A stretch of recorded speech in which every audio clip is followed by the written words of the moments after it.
Umaga po sa lahat.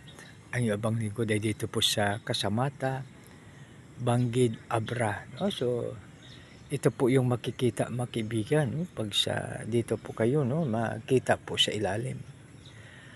So, dito mayroong mabulo. Pinipreserve po talaga nila yung kahoy na mabulo. No? At saka para kahit natanghali, pag may magpasyal dito. Kasi isa sa mga parang tourist spot. Kaya dinadayo po talaga, no? Ito yung Kasamata Hill. Makibigan, ating balikan ang sa mga awit 34:10 na nagsasabi. Ang maliyon ay nagugutom din. Nagkukulang sa hustong pagkain. Subalit, ang makayawi ay sumusunod. Ang sumusunod kay Yahweh,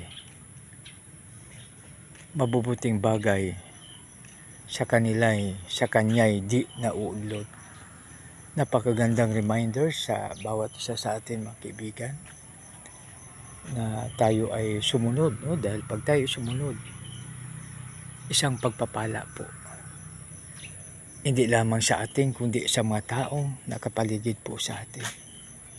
Napakaganda pag tayo ay sumusunod, dahil ito ay may kaakibat na pagpapala, no? Napakaganda mga kaibigan pag tayo ay masunurin. Isang maganda, mapagpala, mapagbiyaya pagka Diyos po na umaga sa bawat isa. God bless us all.